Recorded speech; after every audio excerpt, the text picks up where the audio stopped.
आज के इस वीडियो में हम जानेंगे कि आरसीसीवी और ईएलसीवी में क्या अंतर है, इनका वर्किंग प्रिंसिपल और इनका कंस्ट्रक्शन किस तरीके से होता है, किस तरीके से काम करते हैं दोनों के दोनों। इसके बारे में भी हम डिटेल में डिस्कस करेंगे। वीडियो आप पूरा जरूर देखिएगा ताकि आप कुछ भी मिस ना कर दें। तो यहाँ पे सबसे पहले हम आरसीसीवी और ईएलसीवी का फुल फॉर्म जानेंगे। फुल फॉर्म से भी हमको काफी आइडिया लग जाएगा कि ये किस तरीके से काम करते हैं और किस लिए ये डिवाइस होती है। तो आरसीसीवी का फुल फॉर्म है हमारा रेजिडुअल करंट सर्किट ब्रेकर और ईएलसीवी का फुल फॉर्म होता है हमारा अर्थ लीकेज सर्किट ब्रेकर। ठीक है, आरसीसीवी को हम आरसीडी भी बोलते हैं। ठीक है, आरसीडी भी बोलते हैं इसको। और यहाँ पे दोनों ही देखिए, जो हमारा आरसीसीवी है ये हमारा करंट सेंसिंग डिवाइस है। ठीक है, ये करंट को सेंस करता है और ये वोल्टेज ऑपरेटेड डिवाइस है। ठीक है, ये वोल्टेज ऑपरेटेड डिवाइस है। तो इतना तो आपको पता लग गया होगा कि ईएलसीवी जो हमारी वोल्टेज ऑपरेटेड डिवाइस होती है और हमारा आरसीसीवी या फिर आरसीडी जो होता है वो करंट सेंसिंग डिवाइस होती है। तो सबसे पहले हम यहाँ पे अर्थ लीकेज सर्किट ब्रेकर के बारे में बात करते हैं। ये इसका इंटरनल कंस्ट्रक्शन है यहाँ पे इस ईएलसीवी का। तो ईएलसीवी में सबसे पहले तो देखिए, आपको यहाँ पे आपको एक तो ट्रिपिंग कॉइल मिलेगी, इसके अंदर ट्रिपिंग कॉइल मिलेगी और एक आपको टेस्ट बटन मिलेगा जो कि आपको ईएलसीवी के बाहर मिलेगा। ठीक है, ईएलसीवी और आरसीसीवी दोनों में ही होता है यहाँ पे टेस्ट बटन जो होता है। और इसके अंदर यहाँ पे आपको जो लाइन सप्लाई जो होगी उससे ठीक एक रेजिस्टेंस लगा हुआ रहता है और उस रेजिस्टेंस से यहाँ पे हमारा जो अर्थ वाला जो कांटेक्ट रहता है, अर्थ वाला कांटेक्ट से एक ट्रिपिंग कॉइल लगी होती है। उस ट्रिपिंग कॉइल से हमारा एक पॉइंट लगा हुआ रहता है और वो पॉइंट हमारा कनेक्टेड होता है दूसरे वाले टर्मिनल से, इस वाले टर्मिनल से। ठीक है, उसके बाद यहाँ पे जो ये वाला टर्मिनल है हमारा, लाइन वाला टर्मिनल जो है, इसके साथ में एक रेजिस्टेंस लगा होता है और उस रेजिस्टेंस हमारा, अगर हम इस टर्मिनल को, यानी कि ये जो हमारा टेस्टिंग वाला बटन है, इसको अगर जब हम प्रेस करते हैं तो प्रेस करने के साथ ही क्या होता है कि ये जो हमारा बटन जो है या हमारा जो ये प्लंजर जो है ये टच करता है हमारा इस वाले पोर्शन को। ठीक है, इस रेजिस्टेंस के पोर्शन को टच करता है और टच करते ही हमारा सर्किट ब्रेकर ट्रिप हो जाता है, क्योंकि टच करते ही हमारी जो ये कॉइल है ये मैग्नेटाइज हो जाती है। मैग्नेटाइज होते ही ये सर्किट ब्रेकर को ऑफ कर देती है। ठीक है, तो ये तो हो गया हमारा इसका इंटरनल कंस्ट्रक्शन और इसके अंदर का जो कंस्ट्रक्शन जो भी होता है, इसके अंदर के कनेक्शन जो होते हैं उसकी बात हो गई। अब बात आती है कि ईएलसीवी को हम यूज क्यों करते हैं। देखिए, ईएलसीवी और आरसीसीवी दोनों के दोनों को यूज ही इसलिए किया जाता है ताकि हमको, मतलब जो अर्थ फॉल्ट जो होता है उस अर्थ फॉल्ट से हमारे डिवाइसेस को और हमें शॉक ना लगे, उससे बचाने के लिए हम आरसीसीवी और ईएलसीवी को यूज करते हैं।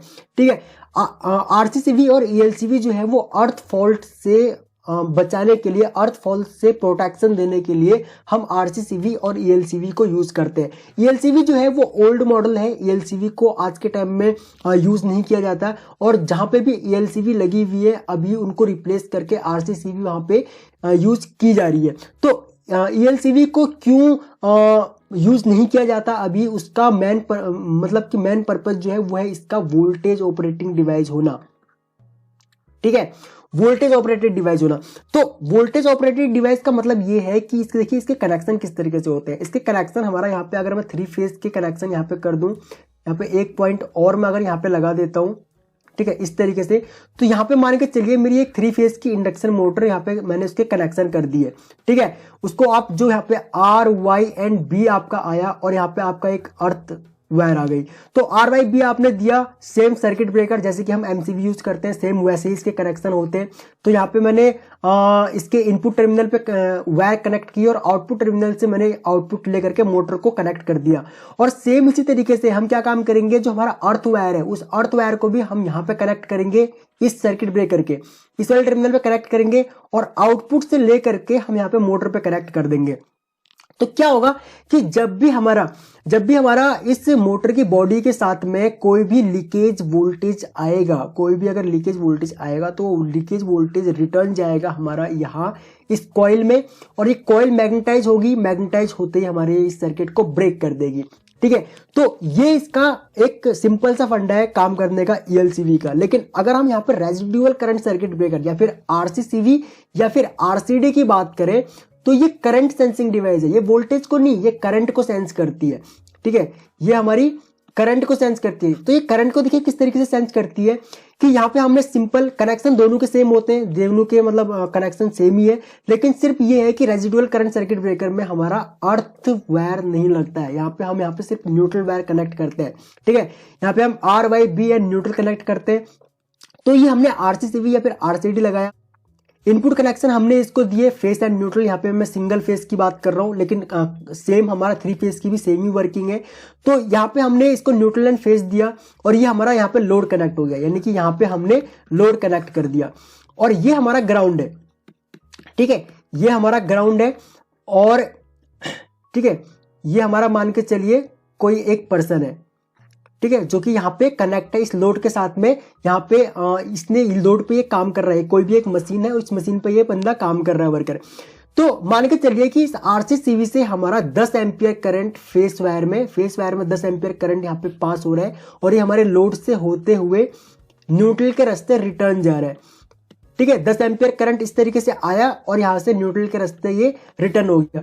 लेकिन एसी साइकिल क्या होती है? एसी साइकिल हमारी साइनोसॉइडल वेव फॉर्म में चलती है, यानी कि एक बार ये इसकी डायरेक्शन होगी इस तरफ तो एक बार होगी इस तरफ, ठीक है। तो इस तरीके से ये हमारा चलता रहता है। तो इस तरीके से हमारा एक बार फेस टू न्यूट्रल हमारा करंट जाएगा इस तरीके से और दूसरी बार हमारा जाएगा न्यूट्रल टू फेस करंट, ठीक है। इलेक्ट्रॉन्स मतलब इस तरीके से मूव करेंगे, फेस टू न्यूट्रल और न्यूट्रल टू फेस। लेकिन मेन चीज जो है वो है हमारा करंट। जितना करंट हमारा फेस वायर से जा रहा है उतना ही करंट हमारा लोड से न्यूट्रल वायर में रिटर्न जाना चाहिए, ठीक है। इसी तरीके से जितना करंट हमारा न्यूट्रल से हमारा पास हो रहा है उतना ही करंट हमारा फेस वायर से रिटर्न जाना चाहिए। तो मान के चलिए हमने इसको यहाँ पे 100 मिली एम्पियर की मतलब मैक्सिमम 100 मिली एम्पियर का यहाँ पे ये आरसीसीवी है। तो अभी इसमें क्या होता है, अभी मान के चलिए इस जो हमारा लोड है इस लोड में कोई इंटरनल फॉल्ट आ जाता है और यहाँ पे कोई वायर हमारी अर्थ के साथ में या फिर बॉडी के साथ में कनेक्ट होती है और बॉडी हमारी अर्थ होती है। आपको पता ही होगा बॉडी को हम हमेशा ग्राउंड करके रखते हैं। तो यहाँ पे मान के चलिए हमारा जो मशीन है, मशीन की बॉडी के साथ में कोई भी वोल्टेज, कोई भी लाइव वायर या फिर न्यूट्रल वायर हमारा मशीन की बॉडी के साथ में अगर टच हो जाती है तो उस केस में क्या होगा कि हमारा यहाँ से 10 एम्पियर आया, लेकिन कुछ एम्पियर क्या होगा, कुछ एम्पियर मशीन की बॉडी के साथ में टच होने की वजह से ग्राउंड हो जाएगा। तो ग्राउंड हो जाएगा तो यहां से तो 10 एम्पियर आया, फेस वायर से 10 एम्पियर आया, लेकिन न्यूट्रल से जो रिटर्न जाएगा वो रिटर्न हमारा मतलब कि पूरा 10 एम्पियर नहीं जाएगा, वो कुछ ना कुछ ड्रॉप होगा, 9.5 एम्पियर जाएगा या फिर 9 एम्पियर जाएगा। इस तरीके से ये थोड़ा बहुत ड्रॉप होगा और हमारा जो दोनों फेसों में, फेस और न्यूट्रल में जो लोड है वो अनबैलेंस हो जाएगा। तो अनबैलेंस लोड की कंडीशन में तुरंत आरसीसीवी इसको सेंस कर लेगा। तो यहाँ पे अगर 100 मिली एम्पियर का भी अगर डिफरेंस आता है तो तुरंत हमारा आरसीसीवी जो है वो ट्रिप हो जाएगा और सर्किट को ब्रेक कर देगा। इसी तरीके से मान के चलते हैं कि भाई हमारा अर्थ जो हमारा ग्राउंड जो हमने कनेक्ट किया हुआ है वो ग्राउंड हमने कनेक्ट नहीं किया हुआ है। तो उस केस में क्या होगा, मान के चलिए हम है और हमें कोई हम किसी मशीन की बॉडी को हम छू लेते हैं और उस मशीन पे ऑलरेडी कोई करंट लीकेज चल रहा है, या फिर हमारे फेस वायर उस मशीन की बॉडी पे कनेक्ट है या फिर न्यूट्रल वायर कनेक्ट है या फिर अंदर से कोई इंसुलेशन वीक हो गया वायर का और वहां से हमारा जो करंट जो है वो लीकेज हो रहा है। तो उस केस में अगर हम मशीन की बॉडी को छू लेते हैं तो क्या होता है कि भाई मशीन जो हमारी बॉडी जो होती है वो भी एज ए कंडक्टर बिहेव करती है, ठीक है। तो करंट जो होगा वो हमारी बॉडी के थ्रू पास होकर के सीधा ग्राउंड जाने लग जाएगा, ठीक है, ग्राउंड में पास होने लग जाएगा और इस तरीके से हमारा फेस वायर और न्यूट्रल वायर दोनों के बीच में जो करंट जो है वो अनबैलेंस हो जाएगा। अगर 100 मिली एम्पियर का भी अगर डिफरेंस हो जाता है तो उस केस में भी हमारा आरसीसीवी जो है वो तुरंत ट्रिप कर जाएगा। देखिए ये हमारी जो ट्रिपिंग कॉइल है, इस ट्रिपिंग कॉइल को अगर वोल्टेज कहीं से भी मिल जाता है, चाहे यहाँ पे फॉल्ट हो या ना हो, किसी दूसरी जगह से भी अगर हमको इस ट्रिपिंग जो हमारी कॉइल जो है इस ट्रिपिंग कॉइल को अगर वोल्टेज मिल जाता है तो ये तुरंत इस ब्रेकर को ऑफ कर देगी। आरसीसीवी के केस में सिर्फ इतना है कि भाई दोनों फेस और न्यूट्रल जो है ये बैलेंस लोड के साथ में होना चाहिए। अगर इनमें बैलेंस लोड नहीं है, कहीं से भी अगर करंट लीकेज रहता है तो उस केस में तुरंत ट्रिप हो जाएगी। तो दोस्तों ये था आरसीसीवी और ईएलसीवी के बारे में एक ओवरव्यू।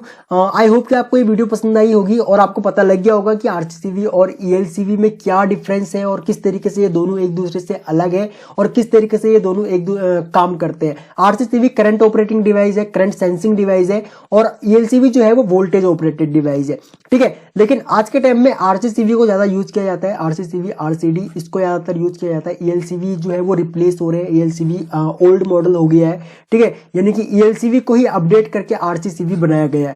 तो दोस्तों हम उम्मीद करते हैं कि आपको ये वीडियो पसंद आई होगी। आपको ये वीडियो कैसी लगी प्लीज आप हमें कमेंट करके जरूर बताएं, और अगर आप इस चैनल पर न्यू हैं तो आप इस चैनल को सब्सक्राइब कर सकते हैं। बगल में जो बेल आइकॉन है उसे ऑन कर लीजिए ताकि आपको हमारी सभी न्यू वीडियोस का नोटिफिकेशन लगातार मिलता रहे। अपना कीमती समय हमको देने के लिए आपका बहुत बहुत धन्यवाद। जल्द मिलते हैं अपनी नेक्स्ट वीडियो में।